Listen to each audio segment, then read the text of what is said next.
So you're my husband's brother's wife, right? Man, it feels weird to say that. Like, that makes us practically nothing, right? But anyway, this is Annie's number, isn't it? Can I ask who this is? I'm Jerry's wife, Cindy. Oh, Cindy. I remember you now. Yeah, that's right. I'm Joey's wife, Annie. I'm trying to think. The last time we saw each other was your wedding, wasn't it? It's been far too long. Yeah, sure. Sorry to message you out of the blue. Anyway, Jerry and I decided we were going to come and stay with his folks for a few days this weekend. You and your husband Joey are living in his parents' house, aren't you? That's right. A while back, his parents got in a car accident, which left them both injured. We've been living with them ever since to help them out with taking care of the house, cooking meals, that sort of thing. Oh, are you? Okay, then you'll need to get one of the rooms ready for us to stay in. And one more thing, I want you to get some good food for us. And I mean good food, okay? Oh, really? Oh, that's a bummer. I was planning on making bad food, so you'll just have to deal with that. Are you serious right now? You're gonna make bad food for us on purpose? It was a joke, Cindy. I'm sorry, I guess my brand of humor is a bit too dry for you. You call that humor? Ugh. Anyway, your poor attempt at a joke aside, your older brother and his wife are coming to stay with you. And remember, that house is not yours. It's my husband's parents'. They're allowing you to live there. That means you need to work overtime to ensure that we are comfortable and satisfied. Think about it this way. This is a test for whether or not you're worthy of being a member of this family. It's a test? Uh-oh, I never got very good grades in school. That doesn't surprise me at all, honestly. No, that was... Oh, forget it.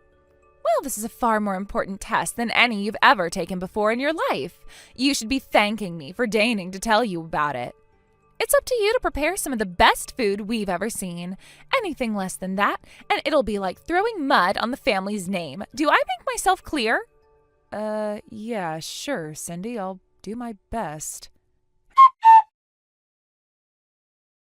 Hi there, Jerry. How are you doing these days? Annie, it's great to hear from you. We're doing fine, no complaints here. How about you? I know it must be hard for you and Joey to take care of our parents all the time. I really appreciate everything you do for us. Oh, it's no trouble, really. By the way, I just got a message from Cindy. I guess you guys are planning on staying here for a few days this weekend? Yeah, that's right. I was planning on letting you guys know later on today. I hope it's not going to be too much trouble, since I'm sure you guys already have your hands full. I'm actually really looking forward to getting out of the house and having some company. To tell the truth, it's been kind of difficult adjusting to living with Cindy. It won't be any trouble at all. You're more than welcome. And I totally understand about you and Cindy. You guys haven't been married all that long, and living with another person 24/7 takes some time to get adjusted to. That's why I thought I'd dust off my chef's cap and whip up something just like I did in the good old days. That'll be just the thing we need to help us all come closer as a family. No way! Are you serious? You're actually gonna cook for us? Oh man, I don't know if I can afford that. How much do you need to make it worth your time? For the family? Absolutely nothing. No, I can't let you do this for free. I feel like at the bare minimum 10 Benjamins are in order. Nonsense. I am serious. I don't need anything, okay? I'm doing it because I want to. So, do you have any requests? What are you in the mood for? Good grief, somebody pinch me. I must be dreaming. All right, let's see. How about something Italian? That shouldn't be too much trouble. Italian? Coming right up. Man, I am so jealous of my brother and parents. They get to eat your cooking every day. I do most of the cooking for us, but I've kind of gotten tired of eating my own food. Well, I'll prepare an Italian feast that will have your taste buds tingling all the way into the new year. Stop! I can only get so excited before I have a stroke or something. All right, well, I'll let you go now then. We're looking forward to seeing you guys. Unbelievable. Absolutely unbelievable. Have you no shame? I told you to prepare some good food, not whatever pig slop this is. I mean, did you buy this from a convenience store or something? I feel like I'm going to get food poisoning just by looking at this stuff. Excuse me? Did you just call my cooking pig slop? That's incredibly rude and uncalled for, Cindy. But not even half as rude as what you did with the food I worked all day to prepare. I thought you were taking it into the kitchen to serve it onto plates. But you threw it all into the garbage? You're apparently incapable of comprehending the English language, so this is the only way I could get through to you. I was clear about my expectations for you, and you failed miserably. The family's oldest son and his wife came home to your house to visit, you uncultured cretin. You should have gotten us a professionally catered dinner. I am talking lobster, caviar, and sushi. You know, the food that people who actually matter eat. I have never in my life met a woman as senseless and classless as you. It pains me to even call you a woman. I don't believe the way you're talking to me right now. I don't believe what an awful hostess you are. I didn't ask you to cook anything by yourself. Who would want to eat anything that your filthy hands have touched? I mean, what is this stuff anyway? Did you just buy canned pasta sauce from the store? That might be good enough for someone with a caveman's taste in food, but some of us have more discerning tastes. My God, when I think that my poor husband's parents and little brother have to put up with eating this every day, it brings a tear to my eye. Plus, the smell of your cooking is just awful. I might have to get out of here. I think I might go and pick up some fast food instead.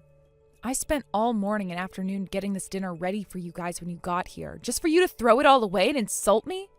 You might be my brother-in-law's wife, but there is only so much a person can take. Oh yeah, and just what are you going to do about it, huh? Don't you understand how low you rank around here? Your husband is the youngest son of the family, and you're living with his parents. That basically means you're nothing but a maid. Is that how you really feel? Duh. Honestly, I can't believe you actually agreed to move in with them. If Jerry told me I had to spend all my days babysitting his invalid parents, I think I'd divorce him on the spot. I see. Well, then in that case, allow me to save you the trouble of divorcing me. I'd rather die than stay married to a vile woman like you. Huh? What's with you all of a sudden? You're not my husband. Actually, I am, and I never want to see your face again. Wait a second. Jerry, is that really you? That's right. I saw Annie's face turn pale as a ghost while staring at her phone, so I knew something must have been up. And knowing you, chances were that you were involved somehow, so I took the liberty of looking at the screen over her shoulder.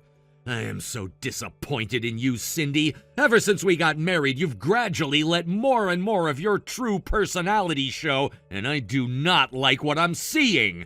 Frankly, I don't think I'm going to be able to put up with you for the rest of the week, much less the rest of our lives. Jerry, you are way overreacting to this. I mean, it's not like I'm the only one at fault here. Annie shares just as much of the blame as I do. Just look at the garbage food she tried to serve us. I have never felt so insulted in my life as when she put that stuff on the table. We came all the way out here to visit them, and she thinks she can serve us run-of-the-mill supermarket slop?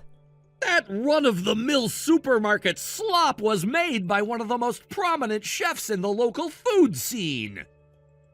It was? Who? Annie! You're kidding. No, I'm not. She's a professional chef who runs multiple high-end restaurants in the city. She got her start working as the chef of a 5-star restaurant I used to go to back when I was younger. She gradually worked her way up to where now she's the one overseeing the entire chain. No way. And since she's moved up to management, she's not cooking anywhere near as much as she used to. Today was supposed to be the first time I tasted her world-class cooking in years, but then you had to come along and ruin it. Not only did you insult her cooking, you threw it away? What's wrong with you? Your atrocious behavior is so infuriating, it's almost comical. Jerry, wait, I had no idea she was such an amazing chef. I didn't know anything about her history until you told me just now. To be honest, that's not even the biggest issue for me. You took something that she had worked all day to make for us and threw it in the trash. It wouldn't matter if she was a world-class chef or the worst cook in the world. You don't do that to someone. And since I see that you have absolutely no remorse for what you did, I don't think I can be with you anymore. I'm sick and tired of your stuck-up personality. please, Jerry, don't say that. Look, I can admit that I was a bit harsh on her, but I was thinking about you. We're the ones who were coming to visit them, so shouldn't she fix food that you and I like? We're both big seafood fans, aren't we? We've always gone out to that fancy sushi restaurant downtown for our anniversaries, and you always make me stuffed lobster on my birthday. She knew that, so she could have at least had some kind of seafood delivered to the house. You're joking, aren't you? Is there a problem with seafood? My little brother Joey has a major seafood allergy. He can't eat shellfish or anything else of the sort. And it's not just eating seafood that triggers his allergies. He can't even touch dishes or silverware that have come in contact with it. Don't you remember the first time you came to meet my parents? You suggested we all go out for sushi, didn't you? Well, yeah. And I know for a fact that I told you about Joey's allergies at the time. Not only that, I also told you that his wife was a chef that day. Did you really forget all of that? I guess I did. Yeah, I expected no less. You don't think about anyone but yourself, and I'm done dealing with you. Jerry, no. You said you want to go get some fast food? Be my guest. After you're done eating, don't even think about coming back here. I don't want you to come anywhere near my family's house ever again. You can find a hotel or something else in the area to stay at tonight. I'll contact you once I'm ready to talk about what happens next. Jerry, don't go. Won't you at least listen to my side of the story? I'm not interested. Goodbye. Jerry, please. Hi, Cindy. Just letting you know I gave the luggage you left at the house to the people at the front desk. You can come down to pick it up whenever it's convenient for you. And with that, I'll leave you to enjoy the rest of your evening. Annie, wait, don't leave yet. I'm coming downstairs right now. I've got a thing or two to say to you, and you're gonna hear me out. Actually, I'm not. Both my husband and Jerry have told me they don't want me to speak to you in person anymore. Also, my husband drove us here, and he helped me carry your luggage inside. For what it's worth, I think he's even angrier with you than Jerry is. Are you sure you want to come down here and face him? He may have a thing or two to say to you himself. This is so unreal. Why is everyone on your side? Well, Jerry profusely apologized to me the second he pushed you out the front door. And his parents seemed unpleased with what you did tonight as well, so yeah, I'd say you're right. Oh, and by the way, I actually made a lot of food today. There was still plenty left over that I hadn't put out on the table yet when you threw everything away. Everyone was able to eat their fill tonight, so you don't need to worry about us going hungry or anything.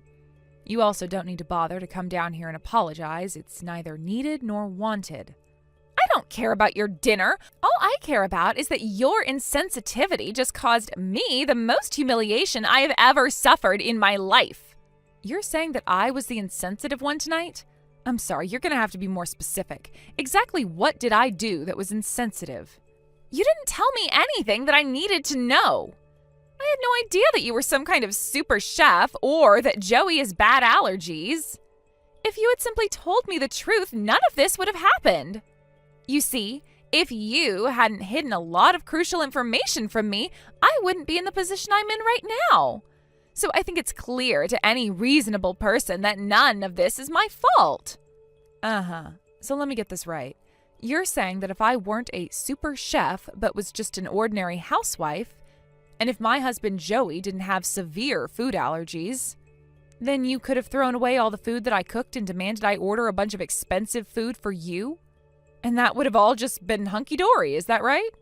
That's not what I'm saying. It kind of is, though. The thing is, Cindy, I've been kind of uncomfortable with your behavior for some time now. What? You got a problem with me? Originally, you and Jerry were the ones living together with his parents in their family's house. But then the two of them got into a car crash, leaving them with some substantial injuries. They could still make do by themselves, but there were a lot of things they would need help with. And it was around that time that you started saying that you wanted to move out of the house, isn't that right? Yeah, and what of it? I got a job at a company out of the state. I had to move. And after we moved out, you guys moved in, right? So what's the problem? You're all doing fine, aren't you? Yes, we're doing quite well, thank you. Jerry even comes down here by himself on weekends to visit with us. I'm enjoying having my in-laws company, too. Okay, then why are you bringing this up? What are you trying to say? I was just thinking about something you said to me earlier. If Jerry told me I had to spend all my days babysitting his invalid parents, I think I'd divorce him on the spot. Do you remember saying that? It was only a few hours ago. Well, yeah. Jerry was telling me that back when you guys lived here, you barely ever did any of the housework. You always pushed it all off onto his mother. And you say that you got a job out of state, but there are plenty of companies in your industry that are much closer. Many of them pay better than the place you applied to as well. That seems odd to me. Yeah, well, no one asked you. Seriously, what's your problem? So I don't want to cook and clean and all that boring stuff. That's no business of yours. And what woman in their right mind would want to live with their mother-in-law breathing down their neck? Why do you always seem like you're having such a good time playing house with a bunch of geezers? It ticks me off just looking at you. Is that why you were treating me so poorly while you were here? That's awfully childish of you. You're the one who's name-calling. Geez, I didn't know you had such an awful personality. Well, I mean, I'm no saint. I'm actually quite upset at what you did to me. Jerry, Joey, and their parents are all incredibly warm, kind-hearted people. The reason I seem so happy all the time is that I genuinely enjoy their company. But I think that between the two of us, seeing how you abandoned Jerry's parents in their time of need and pressured Jerry to do the same, I'd say that demonstrates pretty well that you're the one with a far worse personality. No, it doesn't. Is that really all you have to say? Nuh-uh. I guess that's not surprising. It's hard to come up with a good comeback to the plain and simple truth. Leave me alone! Gladly. Oh, and I'll be showing this entire conversation to Jerry when I see him later. What? Is it that big of a deal? He already read our earlier text exchange. Yeah, but that was before Before you admitted that you pressured him to move out because you didn't want to do any housework and take care of his parents? Yeah, I'll bet you wouldn't want him to see that. But he's going to anyway.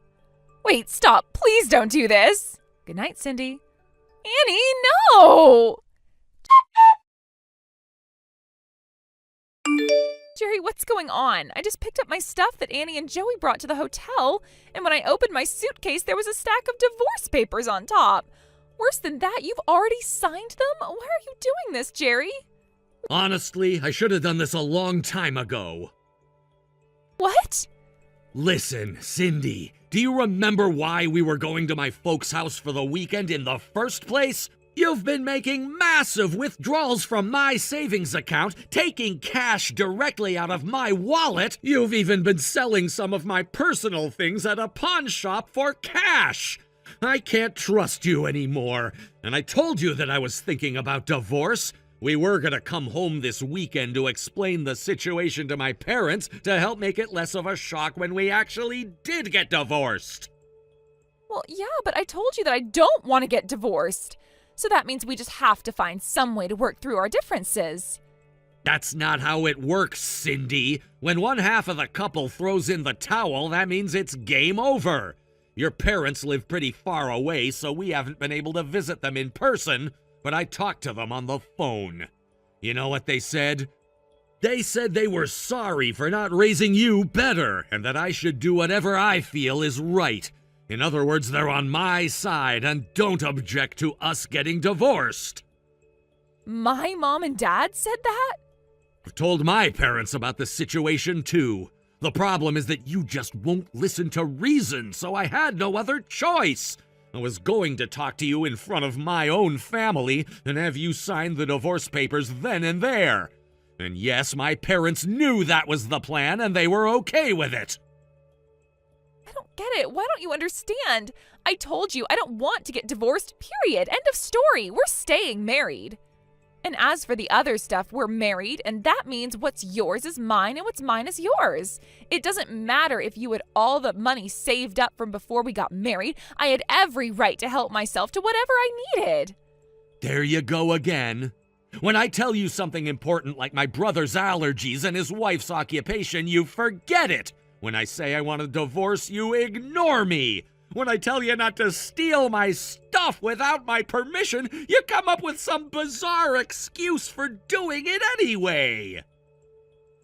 Well, excuse me for expecting I could rely on you for support. It's not so easy being a wife, you know. I have problems too.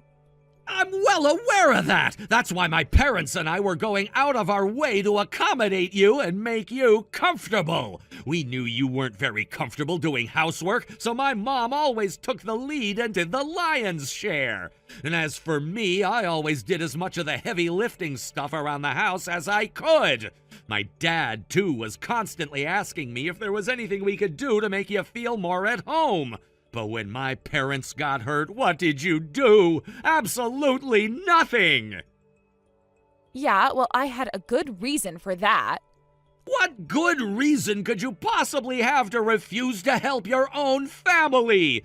In the end, we had to push all the things we should have been doing onto Joey and Annie. Don't you feel guilty about that at all? Of course I do. I'm really grateful to Joey and Annie for everything. Stop talking about me like I'm some kind of monster. I don't know. Saying you'd sooner divorce me than help support my parents was pretty monstrous. I can explain that. Don't bother. I'm not interested in hearing it. I've learned my lesson with you. An explanation is never an explanation, just another excuse. Once you sign those divorce papers, send them to my parents' house. I'll go to our apartment while you're not there to pick up my stuff. I'm terminating our lease at the end of the month, so make sure you pick up your stuff before then. But, Jerry, what am I supposed to do from now on? I can't make ends meet on just my own salary. Are you serious? You can't even take care of yourself? Yes, I'm serious. So if you're really going to abandon me like this, at least give me something to help me get started. All right, that's fair. We are still married for now. That's right. So here's some free advice. Sell all the high-end handbags and shoes you bought with the money you took from my account. Can't actually expect me to do that. You should be glad that I'm not demanding you pay me back for them. Sell them and use the money to get yourself started. That's all the help I'm gonna give you. But come on, I really like all that stuff. And how am I supposed to face my coworkers wearing normal shoes? They'll notice all my good shoes and handbags are gone right away. No, they won't.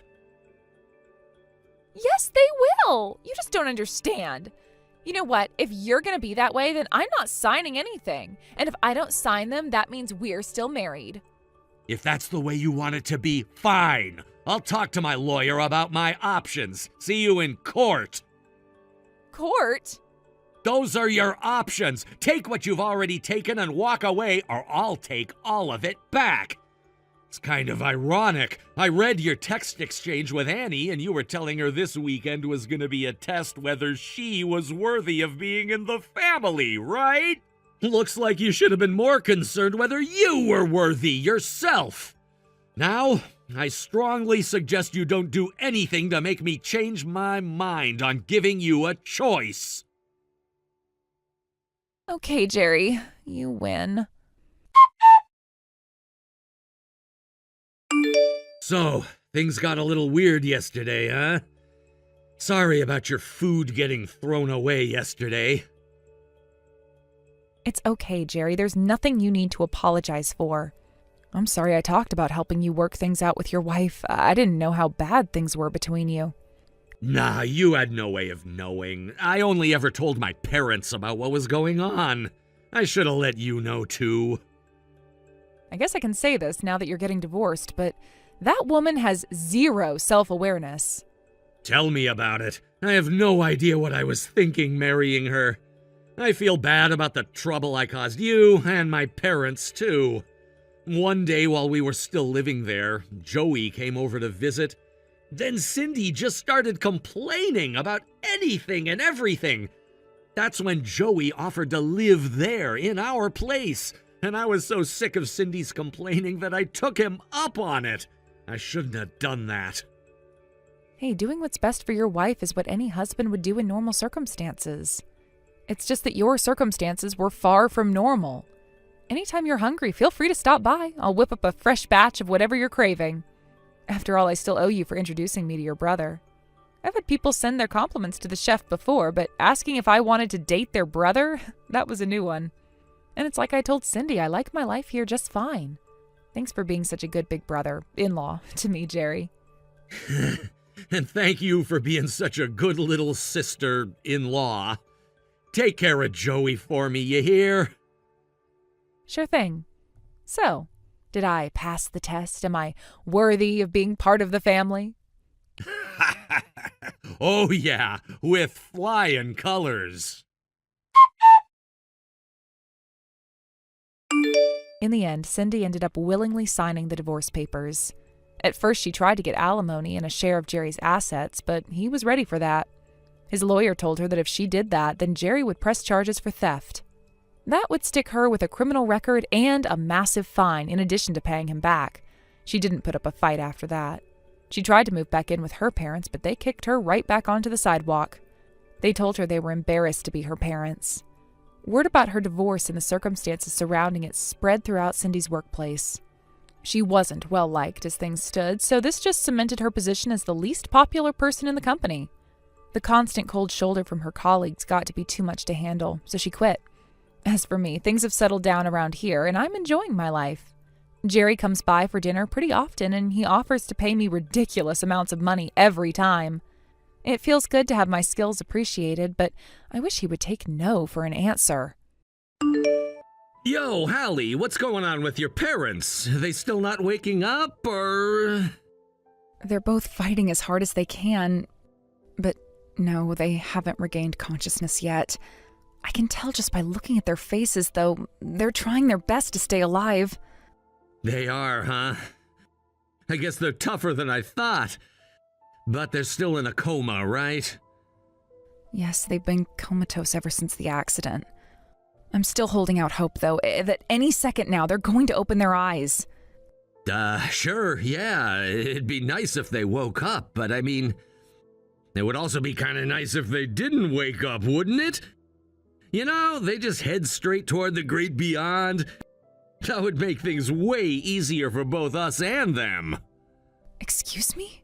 I cannot believe you could say something so heartless, so evil!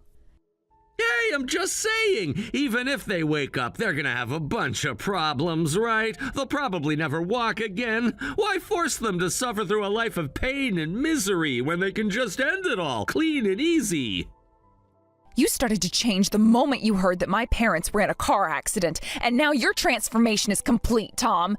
Congratulations! You're now nothing but a black-hearted scumbag. The second I get home, I am calling my lawyer and divorcing you. Scumbag? Don't talk about me that way. By the way, out of curiosity, when are you coming home? I have no idea. They got in the accident while on vacation, remember? The hospital they're in is about a 4-hour drive from home. But this is their hometown. They both grew up out here, and their parents are still living in the area, so we'll probably do their funeral here, too. I don't know when I'll be back. I just know it's going to be a while. Whoa, wait, did you say funeral? You mean they're gonna die? Listen to yourself. You are talking about my parents dying like a kid waking up on Christmas morning. That's not true. I'm not excited or anything. I'm just wondering, that's all. If you're already talking about having a funeral, that must mean the outlook is pretty grim, right? If you must know, the relatives are all preparing for that possibility. And the doctors are telling me we shouldn't expect a recovery barring a miracle. Oh man, that is sad. Really sad. I'm so sorry to hear that. Such a shame, really. They were having such a good time visiting their parents, too. Yeah, the accident happened while they were heading back to their hotel from dinner. Everyone was there. My parents, my dad's parents, and my mom's parents. I'm glad they at least got the chance to say goodbye. Man, that is absolutely terrible. A real tragedy. Shakespeare's got nothing on this story. Hey, you know what else is a tragedy? Your parents' old house is gonna be all alone now that they're dead. There's nothing sadder than an empty home. Hey, they're not dead yet, you jerk. Oop, did I say now? I meant to say once they're dead. Anyway, why are you bringing up my parents' house? That's pretty random. Nah, it's not random at all. I just happened to pass by it on my way home from work. I just got to wondering, if your parents never come out of their comas, what's gonna happen to their house? I have a million things to think about right now, and that isn't one of them. Anyway, are you going to come down here at all? Nah, I can't. You gotta take care of my mom. When she heard about what happened to your parents, she started freaking out. I'm really worried about her, and I don't think I should leave her alone right now. I'm gonna take her out to a nice dinner, then probably go watch a movie at home with her after that. Oh, well, excuse me for interrupting your fun evening with gloomy talk of my parents dying. Hey, what's with that sarcasm? I'm concerned about my mom. Is that such a bad thing? I don't appreciate you mocking my concern for her mental health. I don't appreciate you talking about my parents like we'd be better off if they were dead. You haven't expressed a single shred of genuine concern for my parents or me. There you go again, making every single thing all about you. You have a really bad attitude tonight. Whatever, give my condolences to your grandparents. I have a bad attitude? You're the one with an attitude problem, and my parents aren't dead yet. You are the biggest jerk in the universe, Tom. I will never forgive you for this. Good grief, I go out of my way to comfort you about your parents passing, and this is the thanks I get? If this is the way you're gonna talk to me, just don't contact me for a while. That would save both of us a lot of grief. They haven't passed yet!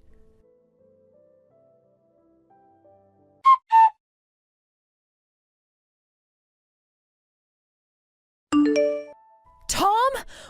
What is the meaning of this? What have you done?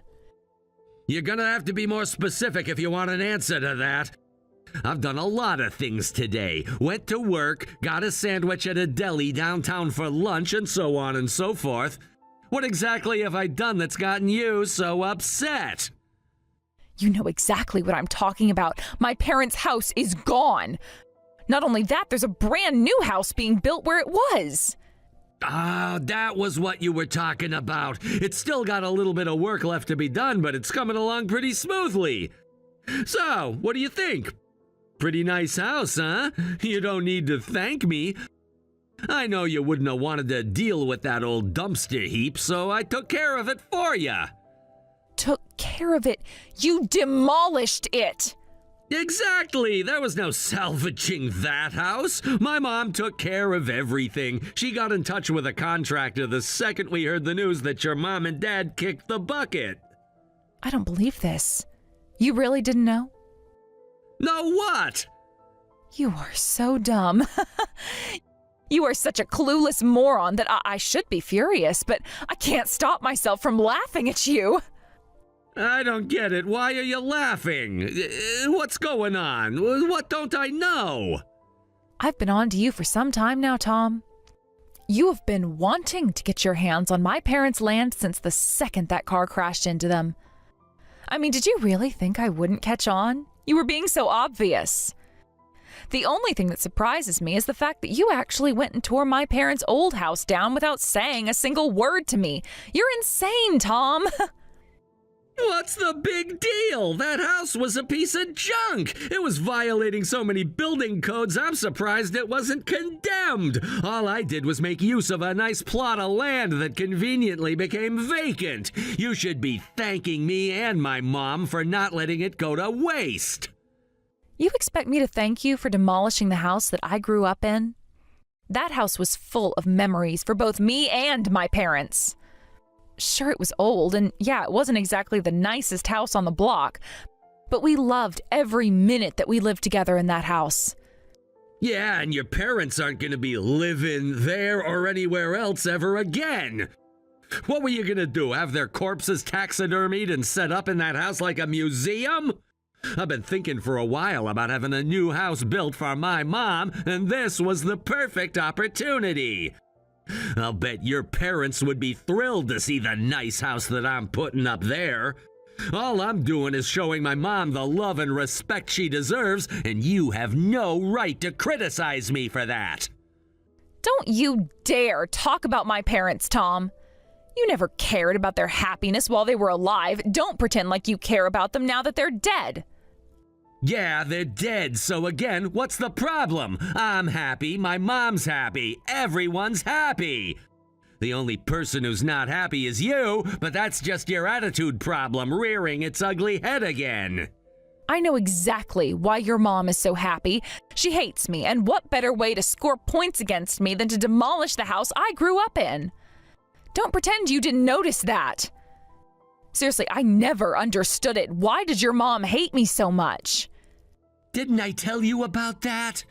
It's because you remind her of Cindy. Cindy? I don't know any Cindy. Oh, wait a minute. You mean your younger sister? The one I've never met? Yeah, her. She was nothing but trouble back when she was a kid. She caused all sorts of grief for me and my mom. It got so bad that my mom ended up kicking her out of the house as soon as she turned 16. Your mom kicked her out when she was 16? Yeah, and she got what she deserved for being such an obnoxious brat. Mom says the way you talk and act reminds her of Cindy, and it really gets on her nerves. Based on what you just told me and what I already know about you and your mom, I'd say that the problem likely wasn't with Cindy. Did Cindy ever do anything to you? To me? Well, no, I guess she didn't, but that's not the issue right now. You were laughing earlier and said there was something I didn't know. What were you talking about? Oh, that? I was laughing because you had a house built on land that wasn't even yours to use. Huh? What do you mean? You were an only child, right? And your parents are dead. If there's no one else around to inherit it, that must mean the land is yours. And since we're not divorced yet, that means the land is mine, too. I didn't inherit that land. Before my parents died, they sold the house and land to my uncle. What? Why would they do that? They've been planning to move for a while. They wanted to go back to their hometown so they could be closer with their parents. The reason they took a trip there a few months ago was to look for a new house. They sold the land to my uncle a long time ago, though. He was just letting them live there until they were ready to move. Wait, so what does that mean? I don't get it. It means that you tore down a house that you didn't own and built a new house on land that you didn't own. All without the permission of the actual homeowner and landowner. But wait, I didn't know about any of that. You never told me. Why didn't you tell me? There was nothing for me to tell. That land was never mine to begin with. It didn't concern you at all. Why didn't you talk to me before you went and hired a contractor to do the work for you? That was really dumb. I thought it was yours. And since we're still married, your property is my property. That is not how it works. But let's just set that aside for now. The important thing is that the land isn't mine and isn't yours. What are you going to do about this, Tom? Well, My uncle had a plan worked out for that property to build an apartment complex. Thanks to you, that project is either going to be delayed significantly or canceled entirely. The financial damage from that is going to be astronomical. No way! This was not my fault! Oh, then whose fault is it, Tom? It's your fault! You should have told me that land wasn't yours! You set me up! You wanted this to happen! That's the story you're going to go with here? It was all my conspiracy to make you tear down my childhood home? Shut up! I didn't do anything wrong, you did!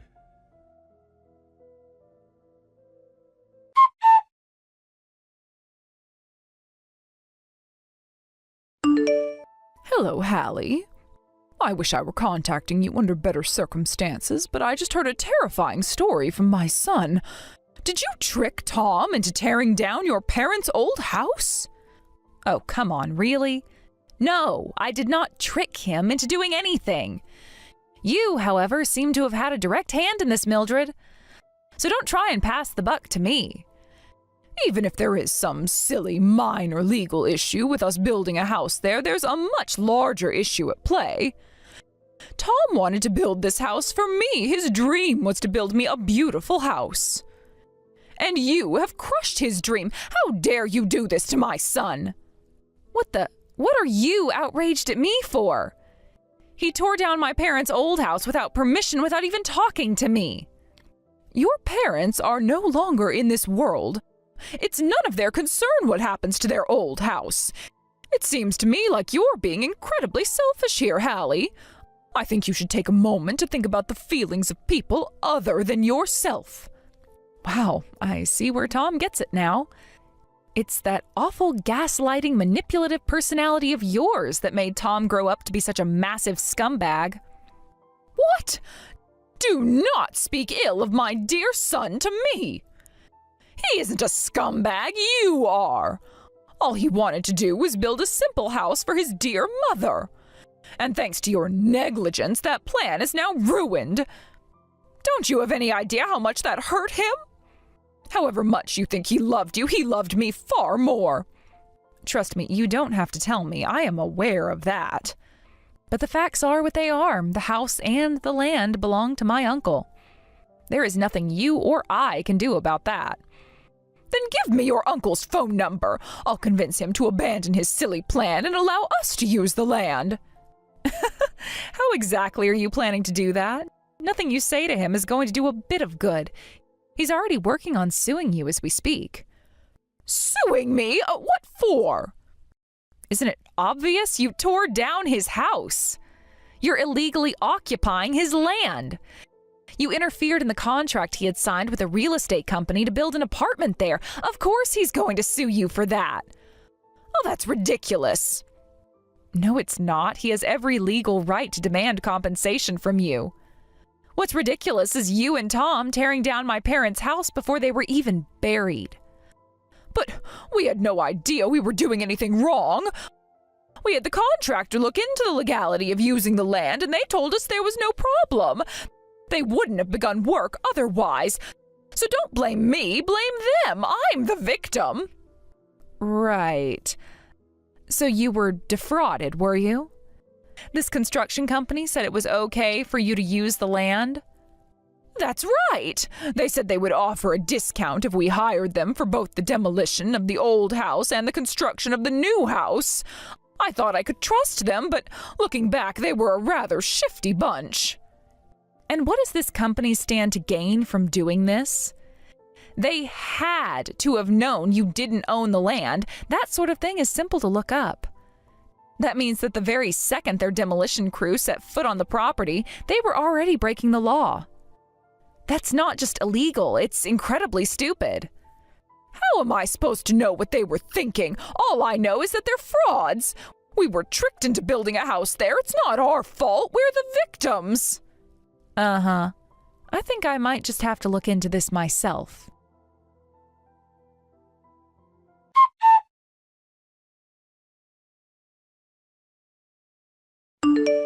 Hey, Mom? Did you really pin the whole thing on the contractor? I most certainly did. That was the easiest way for us to get away with it. All we need to do is keep pointing the finger at the contractor and we'll walk away from this with our hands squeaky clean. It's unfortunate that they'll likely take a financial hit from this. Some of the higher-ups might even go to jail, but that's just the way it has to be.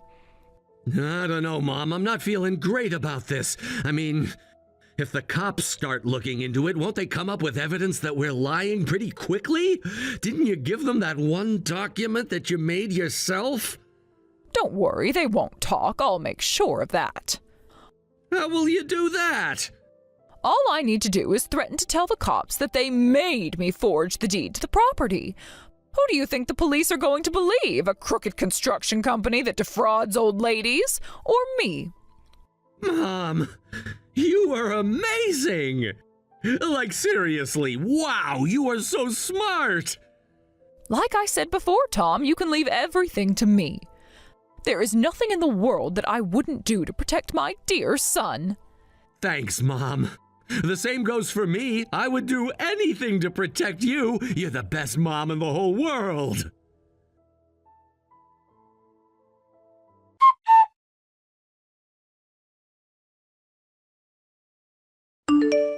Hey! You're suing my mom. What gives? Can you blame me? When I heard that your mother was trying to frame an innocent construction company, I just had to help them out. So I hired a private detective, and he was able to put together all the evidence I needed that your mother was behind the whole thing. I contracted the company to let them know, and we are currently coordinating our lawsuits against her. Innocent company? What are you talking about? They're the ones who threatened my mom into forging the deed. Mom was afraid for her life. She had no choice but to do what they said. Do you have any evidence at all that they threatened your mom? Emails, texts, voice recordings, anything? My mom said they threatened her, and if my mom says they did, then it must be true. Do you believe everything your mom tells you, or is this all just an act? In any case, the detective I hired went through every single contract that company has ever had, and you know what he found? Nothing. Not even a minor code violation. In fact, the CEO came and apologized to me and my uncle personally for falling victim to your mom's scheme.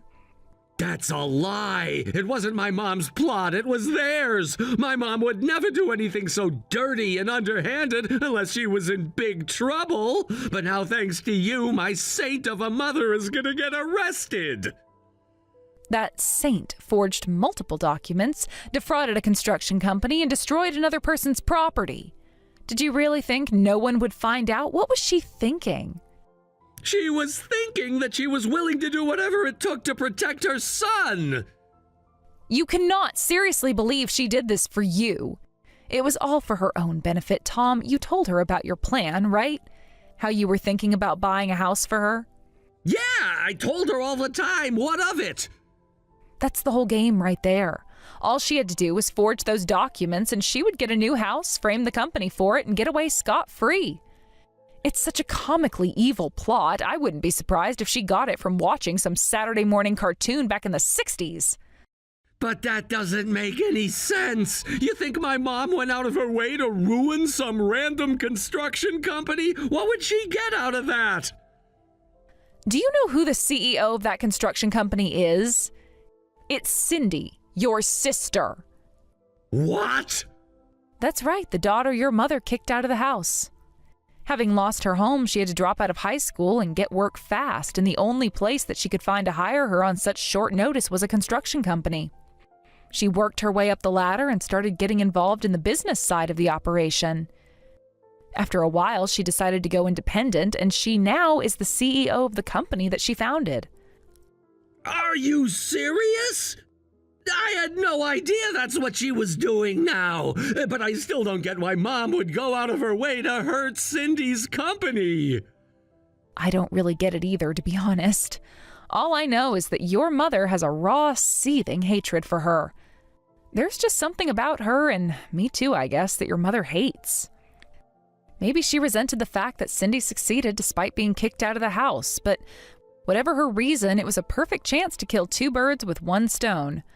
Crush her upstart daughter's company and get a new house for herself. It was a terrible plan, though, doomed from the start. Your mother may be conniving and evil, but she's also really, really dumb. That's an unfortunate combination of character traits. Don't you dare insult my mom like that! My mom is my hero! You and your whole family are scum! Oh, wait, you don't have a family anymore! You're all alone now! Go ahead, Tom, get it all out of your system. Enjoy that feeling of scoring a point on me while it lasts, because I am still going to sue you. You owe my uncle a ton of money for what you did to my parents' house, and you're going to pay every cent. You can't do that to my poor mom. She's on a fixed income. How much is it gonna be anyway? Considering the costs of returning the land to a usable state and having to back out of the contract with the real estate company, I'd say you're looking at several $100,000. She doesn't have enough savings to cover that? Are you really gonna bleed an old retired woman dry? Yes, and then you, as her co-conspirator, will have to pay whatever is left over. I would tell you to have your mom come out of retirement to help work it off, but she won't be able to get a job from prison. If you think I'm gonna pay your uncle one single cent, you're out of your mind! And there's no way my mom's going to jail. She's innocent! If you genuinely believe your mom is going to avoid prison time, then you're the one who's out of your mind. And you are going to pay, even if it means going deep in debt. And you have no qualms about doing this to us, huh? You're gonna send me hundreds of thousands of dollars into debt and my mom to prison? Why, yes, Tom. Yes, I am. Because I want you to suffer. I don't believe you. When did you become such an inhuman monster? I won't let you get away with this. What are you going to do about it, Tom? Go crying to your mommy for help? You know what? That's a great idea. I'll do that right now. You're gonna regret making my mom mad.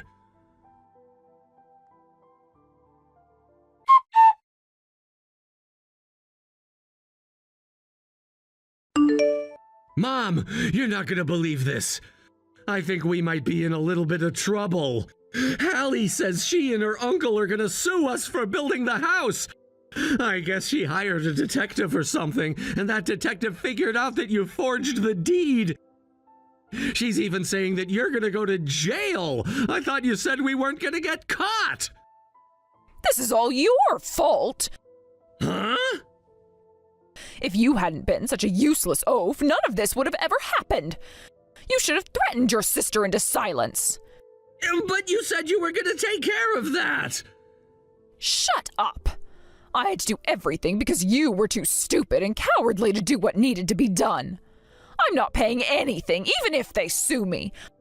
I would sooner burn all of my money than let your worthless sister or wife get any of it. You can pay it all by yourself. What? Mom, come on. Sure, I'm sort of responsible too, but I have to pay everything? I said shut up. You and Cindy are one and the same. You're both a couple of failures. You ruined my life. Okay, come on now. Really, Mom? You were the one who came up with the plan to demolish Hallie's old house while she was away. You forged the deed by yourself, too. And I didn't even know that Cindy was the CEO of the construction company you hired. How is this my failure? Don't you dare talk back to me like that, you foul little ingrate. I am telling the police that it was all your doing. I won't take the fall for this. But you said you were gonna protect me. You said you would do anything for your mother. I didn't mean that I'd go to prison for you. Sorry, Mom, but I'm not helping you get out of this.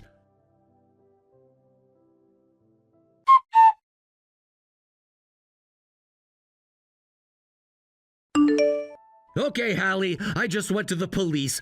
I'm gonna take a plea bargain to avoid charges. I gave them all the dirt they wanted on my mom, so we're good now, right? You'll forgive me for everything? No. The end. Seriously?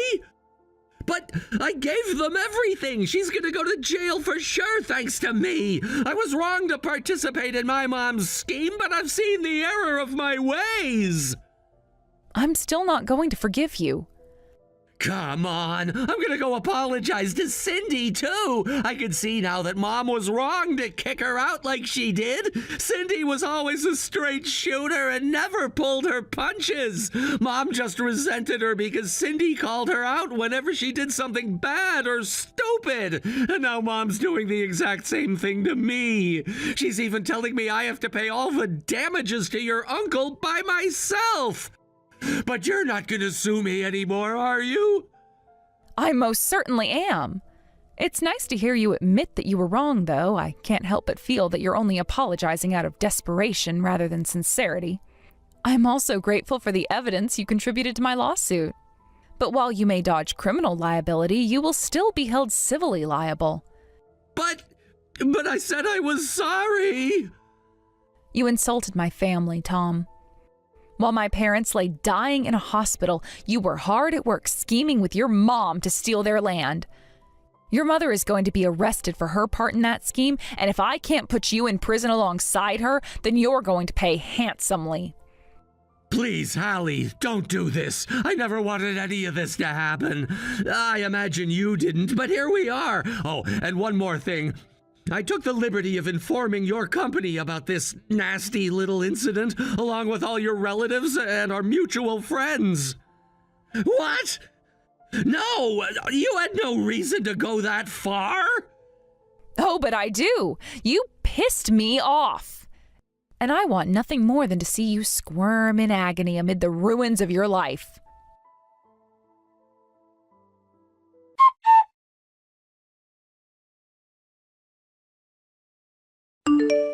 My first order of business after that was to divorce Tom, which didn't take long.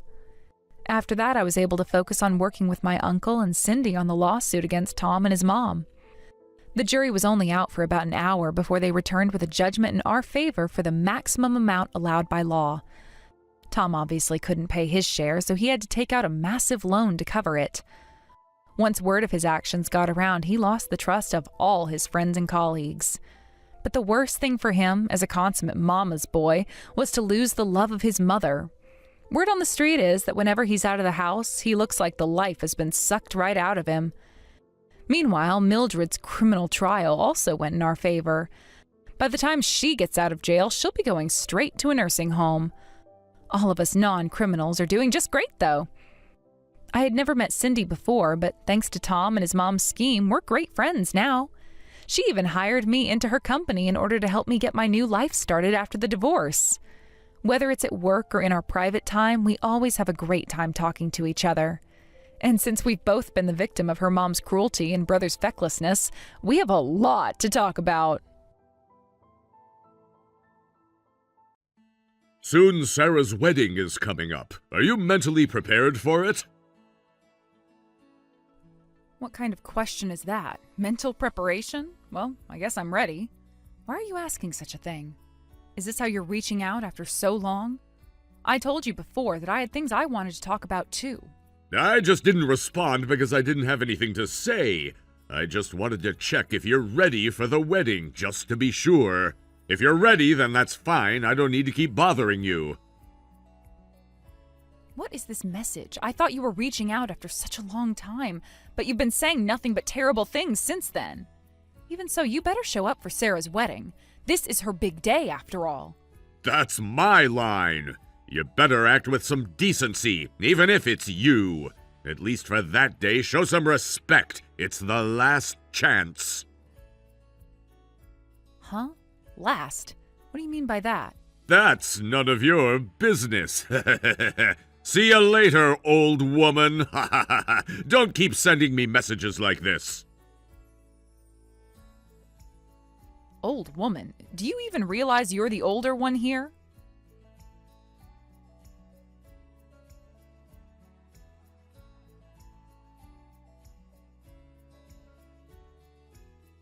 Will you and Dad both come together to the wedding? I've arranged the seating together. I hope that's okay. Huh? Why are you worried about that? Of course we'll go together. Don't worry about it. Mom, you don't need to hide it anymore. Maybe you've been keeping it from me for my sake all this time, but I'm not a kid anymore. I'm 30 now. I can see what's going on between the two of you. That's not something you need to worry about. Of course, I can't just ignore it. I'm your only daughter, you know. I do care, but more than that, what I want to say is that you don't need to hide it anymore. I honestly wish you told me sooner. But I know you must have had your own reasons for timing it, right? But now I'm getting married, so from now on, I want you to be more honest with me, like never before. I didn't know you felt that way. But you're right, you're not a kid anymore. 30 years old. That's quite an age. 30 years? So you and Dad have been together for 30 years now. Isn't that enough time for everything? I didn't know you were this aware of it. But it's not something we could keep hiding. All right, from now on, I'll be honest and tell you everything. So, there's something I want to say too. Can I say it? Huh? What is it that you want to say? I don't feel comfortable saying it in a message. Would you be able to meet in person? This weekend, or whenever you have time? I have plenty of time, no plans at all. Okay, I'll talk to you then. I'm curious about what it is, but I'll wait.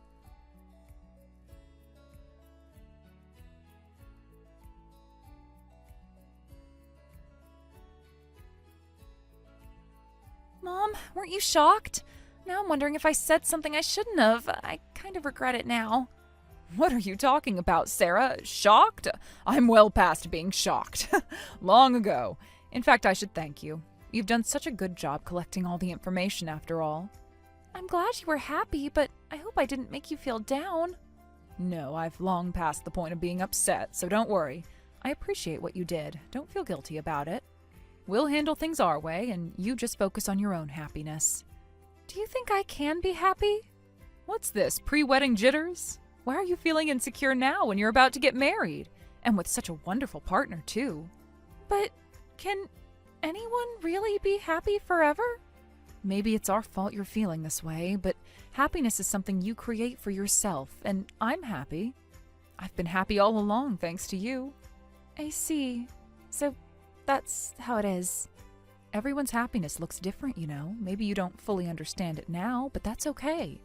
For now, just enjoy the wedding. I'm looking forward to it too. So I'll see you on the wedding day.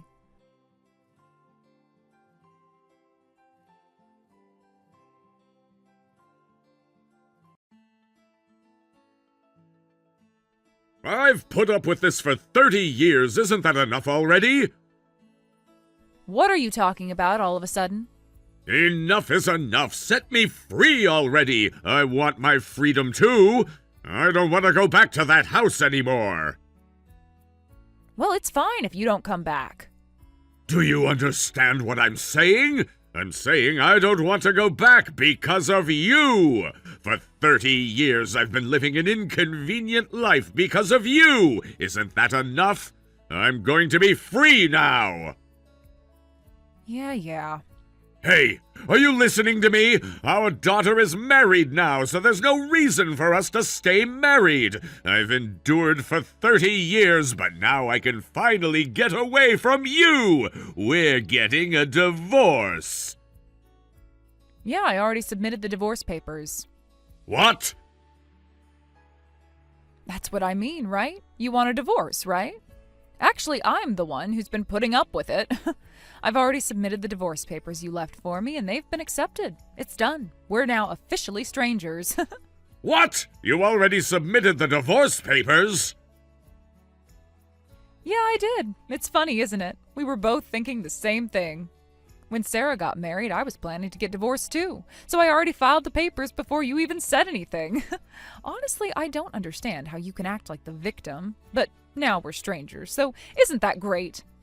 What the hell? If that's the case, why didn't you just say it earlier? I don't have to be tied to you anymore. This is the best life ever. Oh, is that so? Well, I'm glad you feel that way. By the way, don't ever come back to this house. What? You said you don't want to come back here, so this is perfect, isn't it? Should I send your things to your lover's house? Or should I send them to your office? Which one do you prefer? Wait! What are you talking about, lover?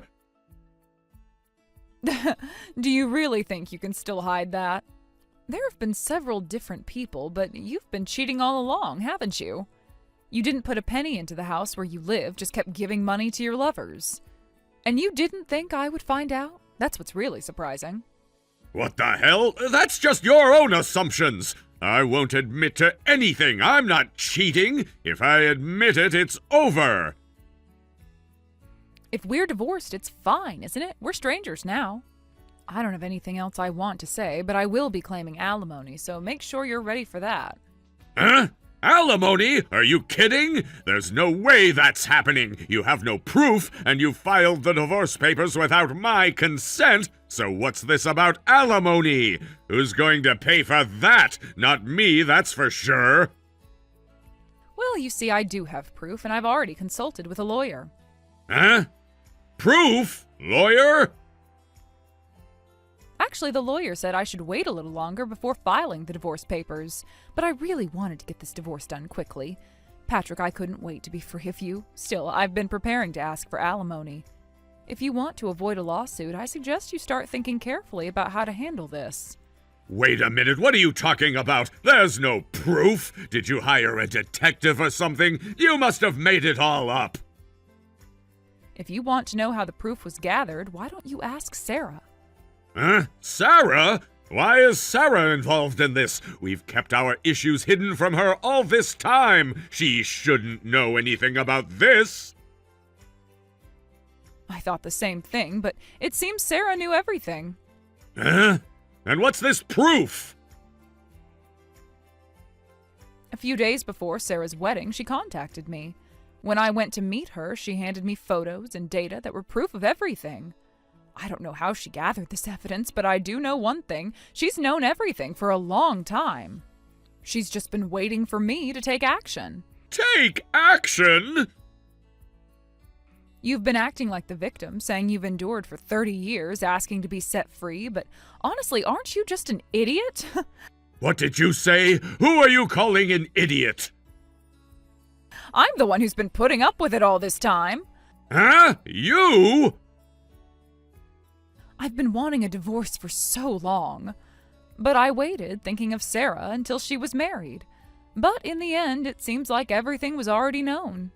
I should have just divorced you and thrown you away long ago. Thrown away, huh? What are you talking about? The one who's getting thrown away is you! Huh? I won't be bothered by a divorce. I don't feel like I'm being thrown away at all. You said you didn't want to come back to this house, so I'm really asking you not to come back. I'll send your things, but they'll be on delivery, so you'll have to pay for them. That house is also mine! You should be the one leaving! Did you forget that this house was inherited from my mother? Huh? Is that so? Yeah, it's been in my name from the beginning, so it's my house. You don't have any rights here. Huh? What? So you're not gonna give me the house?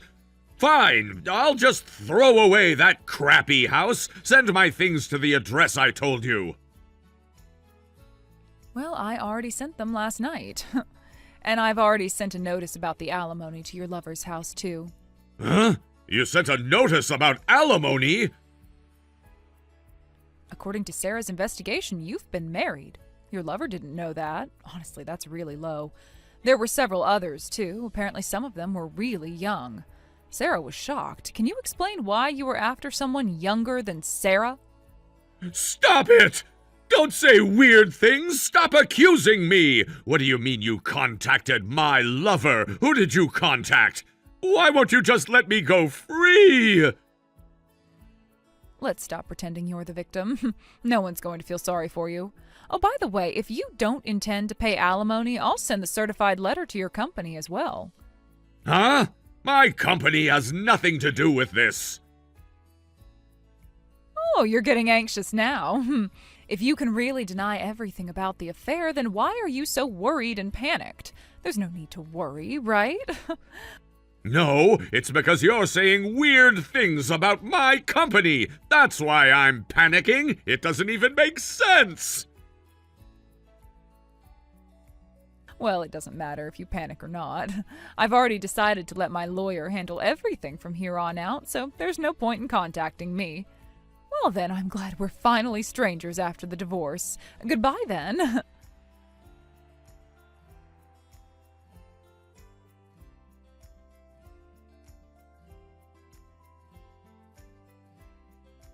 Hey! What the hell did you do? You sent that weird message to her house. Because of you, I got kicked out of the house. Oh, you got here surprisingly quickly.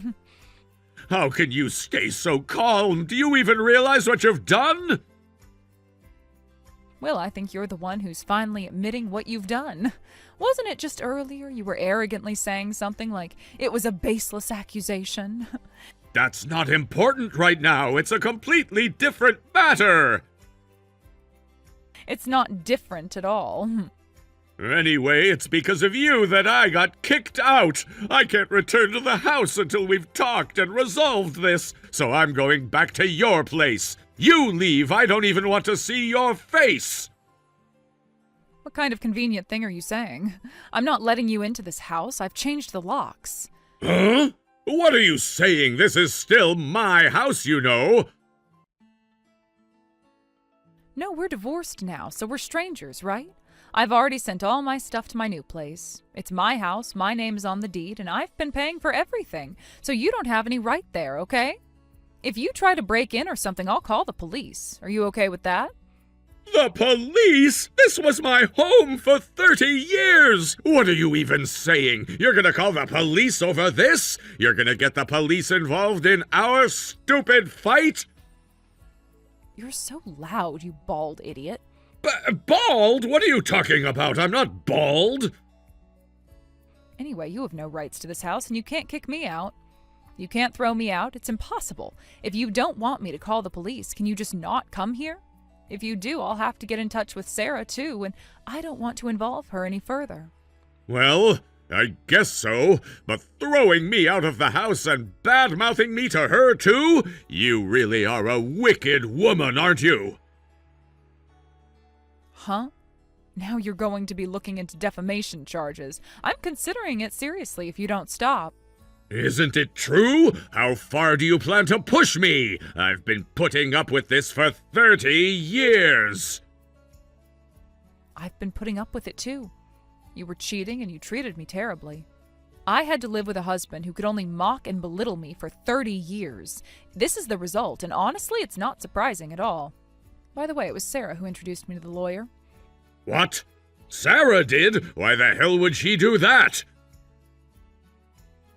But the truth is, I honestly thought that once we got divorced, that would be enough. I was okay with just cutting ties with you.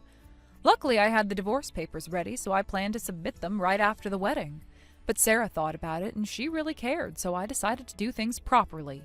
I've done everything I could for Sarah as a father, yet this is how you repay me? This is too cruel!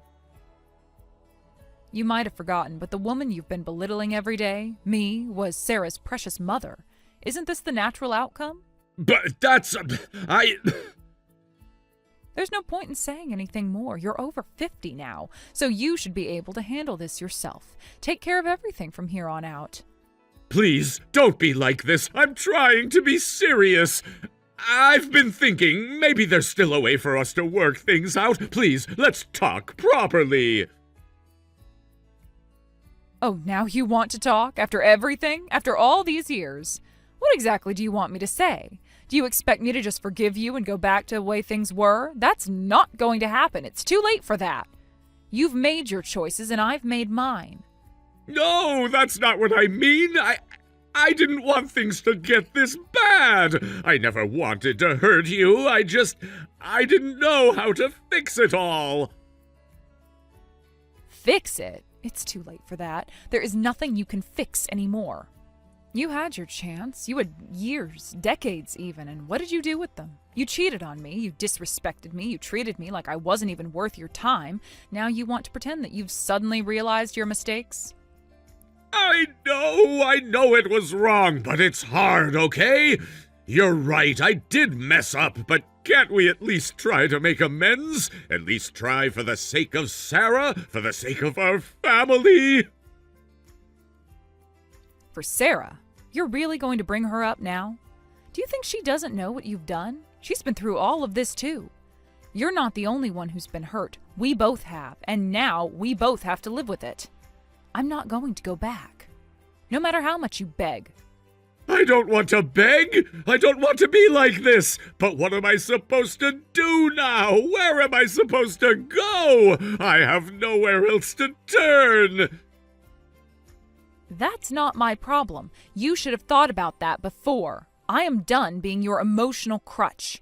I've spent enough years holding things together for both of us. Now it's your turn to face the consequences of your actions.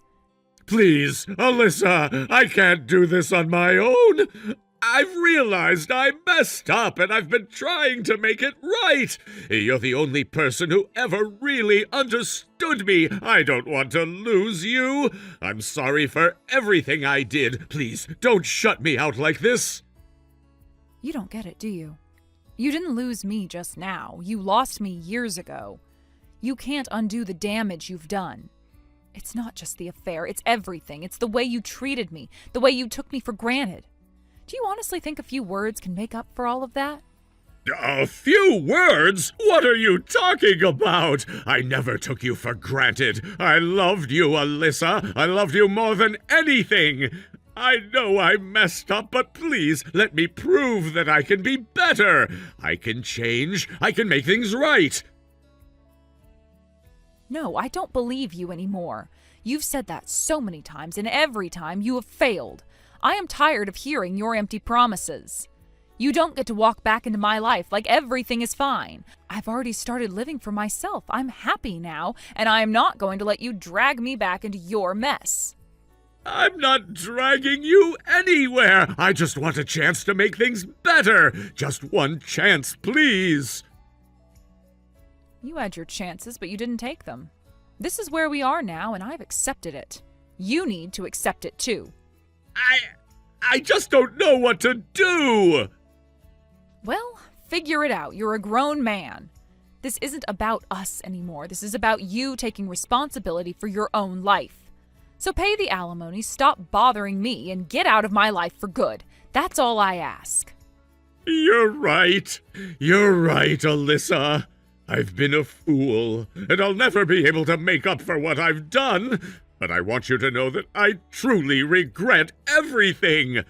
I'll pay the alimony. I'll do whatever it takes to make this right, even if I can't fix what we had. Just do it already and don't ever come back. This is the end, and there is no going back.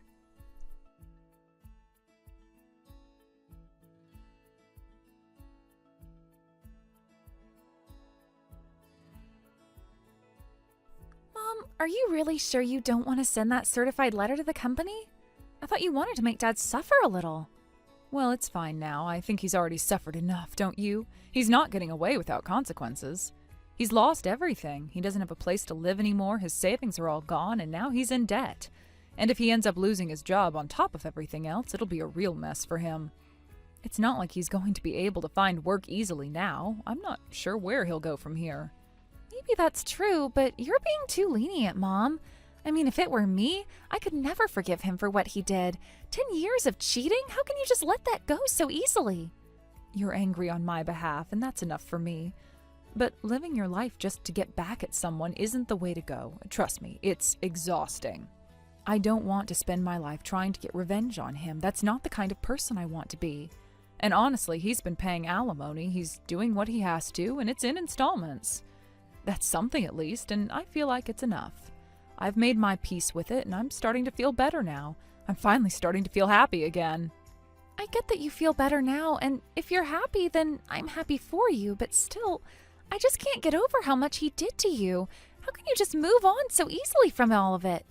I know it's hard, but I've spent so many years suffering, holding on to all of this anger. I've loved like that for far too long, and I don't want to keep holding on to that hate anymore.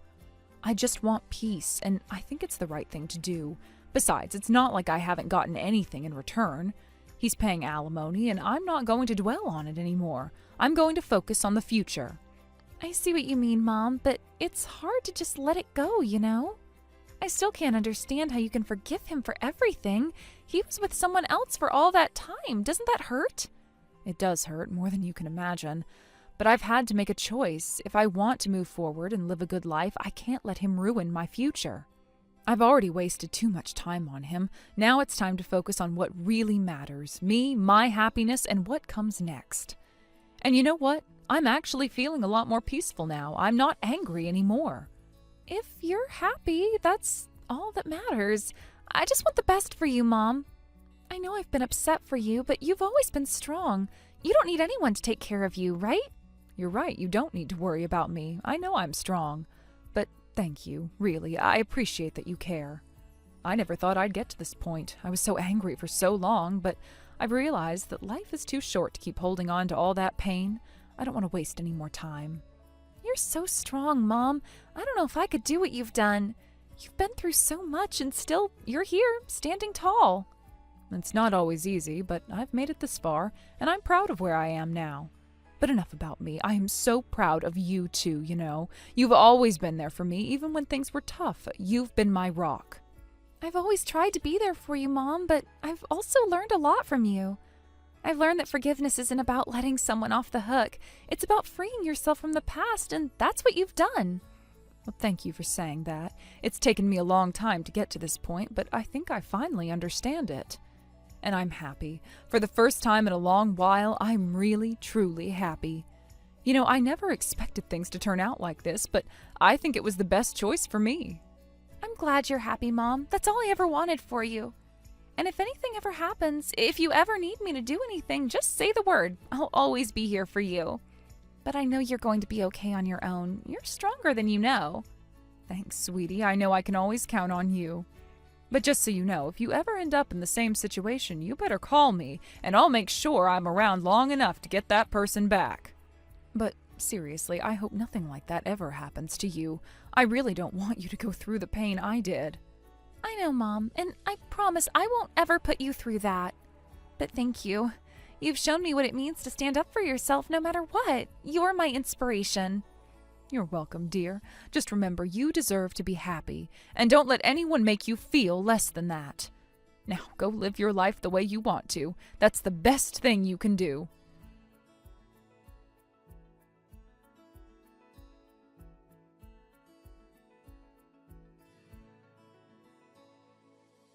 My ex-husband Patrick seemed to be managing to rent a room and get by while continuing to pay alimony to both me and another woman. It's not ideal, but he's somehow surviving, scraping together enough to meet those financial obligations, even though I can't imagine how he manages it all.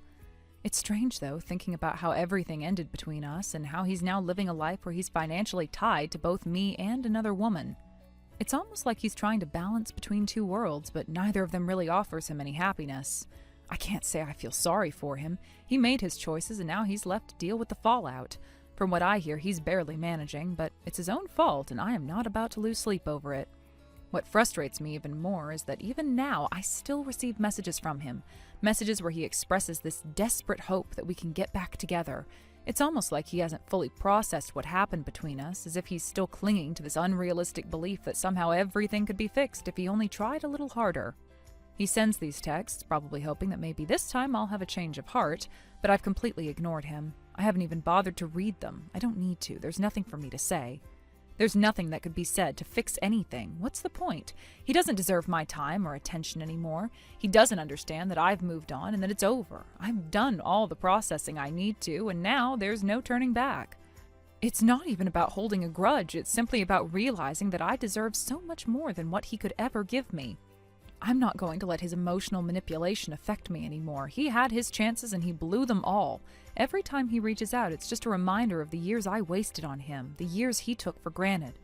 He never truly appreciated me, and I am done trying to make him see things from my perspective.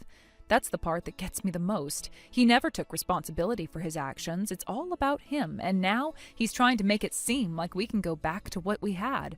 But it's too late. It's been too late for a long time. There's nothing left for him here. There's nothing left for me to give. The funny thing is, it's not just me he's been trying to reach out to. I heard from Sarah that he's been messaging her as well. Apparently he's been sending messages almost as if things could go back to how they were, as if there was no such thing as betrayal or hurt. He seems to be holding on to this belief that if he just reaches out enough, if he just keeps trying, then maybe everything will fall back into place. But Sarah's done with him too. She hasn't responded to him, and she doesn't plan to. She told me that she feels bad for him sometimes, especially when she sees how he's struggling. But she also knows that reaching out to him again would only drag her back into this mess. She can't afford to get emotionally tied up in that again. It's a strange thing seeing someone you once cared about, someone you thought would be a permanent part of your life, trying to hold on to something that's already been lost. It's almost like watching a person desperately flail about in the water, trying to grasp at anything to keep them from sinking. But I've told Sarah the same thing that I've been telling myself. He is not our responsibility anymore. He made his choices, and now he has to deal with the consequences. We've both moved on, and we can't let him drag us back into his emotional turmoil. He's already done enough damage. But I can't help but wonder if he really understands what he's done. Does he truly know the weight of his actions? Has he realized how much pain he's caused, how much he destroyed by making all those selfish decisions? I think it's possible he doesn't. If he really understood the full extent of what he's done, he wouldn't be reaching out like this. He'd understand that the door is closed. He'd realize that no amount of pleading or apologizing is going to change what's already been broken. But maybe he's too wrapped up in his own self-pity to see that. Maybe he's still trying to justify everything in his mind, still looking for ways to make himself feel better, to convince himself that he wasn't entirely in the wrong. Either way, I've made my peace with it. I've spent too many years dealing with his mistakes, with his lies and broken promises, and I'm done with it. I'm not about to go back into that cycle. I've worked hard to move forward, to build a life for myself that's separate from him and his drama. I can't let him undo all the progress I've made just because he's having a hard time facing reality. If he wants to fix his life, he's going to have to do it on his own. I'm not here to rescue him. I'm not here to comfort him. It's not my problem anymore. As for Sarah, I know she's struggling with it too. I can see the conflict in her eyes when she talks about him. Part of her still wants to be the person who helps, who comforts, but she also learned that it's not her job to fix him. She can't afford to get dragged back into his world of chaos and guilt. He's toxic for both of us. And while it's sad that he's in this situation, it's not our responsibility to save him from it. I think part of her still feels sorry for him, but I've reminded her that she can't let that pity turn into something more. He is not the man he used to be, and he doesn't deserve her time or energy. He's shown us who he really is, and it's not someone that we can trust, not someone we can depend on. When I think about him now, I can't help but wonder how he's managing. Is he still juggling alimony payments to both me and the other woman, or has he found a way out of that financial mess? I imagine it's a constant struggle for him, but at the same time, I don't feel bad for him. He's made his bed, and now he has to lie in it. I wonder if he even realizes how his decisions led him to this point. Well, probably not. He's probably still too caught up in blaming everyone else for his problems, unable to see that the root cause of all his troubles is the person he sees in the mirror. I hope for his sake that one day he comes to terms with it, but it's not something I'm going to lose sleep over. At the end of the day, I am done. I've moved on, and I am not looking back. I've got my own life to live, my own future to plan for, and I am not going to let him hold me back. I don't owe him anything. I don't owe him my forgiveness, my attention, or my emotional energy. He had all of that and more, and he squandered it. So now I'm focusing on myself. I'm focusing on building a life that's healthy, that's free of the toxic drama he brought into our lives, and if he ever realizes the truth, that's on him. I've done everything I can, and now it's time to live my life without him. Sarah is living a happy and peaceful life with her kind, family-oriented husband. They seem to be a perfect match, and their life together reflects the warmth and stability that so many people hope for. From what I can gather, Sarah truly enjoys her everyday routine, where she gets to balance work and household chores in a way that brings her satisfaction and contentment. Her life is settled into a comfortable rhythm, where the simple pleasures of caring for her home, spending time with her husband, and fulfilling her work commitments bring her joy. Each day feels like a small victory in a much larger picture of happiness. As for me, I can't help but sometimes reflect on how my life has turned out. I'll admit I look at Sarah and feel a sense of envy, but not in a way that resents her good fortune. I think more than anything, I wish for the same sense of peace and happiness that she's found. When I think about everything that happened between us, about my marriage and what led to my decision to divorce, I feel a strange mix of relief and gratitude. Despite the pain and the struggles, there's a certain freedom in knowing I made the right decision for myself. I often find myself thinking that maybe, just maybe, I was the one who was really holding on for too long. For so many years, I kept thinking that things would improve, that if I just tried harder, everything would work itself out. I think I convinced myself that I was the one who needed to keep pushing forward, that somehow I was the one who had to make it all work. But looking back now, it's clear to me that I had been enduring far too much for far too long. I had been the one making all the sacrifices, swallowing my own discomfort, trying to make things better when there was no real reason to believe they would be. It's easy to tell myself that I had to be the one to hold things together because it felt like it was my responsibility. But in reality, I was just wearing myself thin. And that, I think, is what made it so hard for me to walk away in the first place. It wasn't that I hadn't tried fixing things. I did. For years, I tried. I tried to communicate, to make compromises, to do whatever I thought was needed to make the relationship work. But over time, I realized that no matter how hard I tried, nothing really changed. And so eventually, I had to come to terms with the fact that staying in that situation wasn't doing anyone any good, least of all me. When I finally made the decision to divorce, it felt like the weight of the world had been lifted from my shoulders. I could breathe again. It wasn't easy, of course, but I knew it was the right choice. I had spent so many years trying to hold everything together, trying to be the one who made it work, that when I finally did let go, it was like stepping into a whole new world. I'm not saying the decision was without its difficulties. It wasn't easy at all. But I came to understand that the longer I stayed in that unhappy situation, the more I was stifling my own happiness, my own growth. The thing is, I was exhausted from carrying the weight of a relationship that wasn't giving me anything in return. And once I let go, I was finally able to focus on myself for a change. I had been so caught up in trying to make it work for someone else that I had neglected my own needs and desires. Once I realized that, it felt like I had opened a door to a whole new chapter of my life. A chapter where I could finally be myself. Now that some time has passed, I find myself appreciating the little things more. I've learned to find joy in the simple moments, like the satisfaction of keeping my home in order, the joy of being able to focus on my work without distractions, and the quiet comfort of knowing I don't have to live with constant tension anymore. I've also learned to surround myself with people who uplift me, people who genuinely care about my well-being. I didn't always have that before, but now it's one of the most important things in my life. I realize now that being surrounded by positivity is essential for my happiness, and it's something I truly value. As for Patrick, I have no ill will towards him, and I do hope that he finds the happiness he's looking for. It's strange, isn't it? After everything that happened between us, after all the hurt and the struggles, I still wish him well. It's a bittersweet feeling, really. I don't want to sound naive or overly sentimental, but there's a part of me that hopes he's found peace too. I know that I had my own role in how things turned out, but I also know that we both had to make our own choices. And sometimes those choices lead us to different paths. I don't think it's so much about forgiveness as it is about understanding that life moves on, and we all need to move with it. If Patrick has found someone who makes him happy, then I'm glad for him. After everything, I can't help but wish him the best. I've learned that harboring anger and resentment only holds me back. It's easy to look back and think about all the things I would have done differently, but in the end, I realize that what's most important is what's happening now. I've moved on, and I hope he has too. Life has a way of pushing us forward, whether we're ready for it or not, and I've learned to accept that, to embrace the future and whatever it holds. Thank you for watching and listening. We hope you enjoyed the video. Don't forget to like this video and subscribe. Also, feel free to leave a comment about what you thought of the story. We look forward to seeing you at the next story.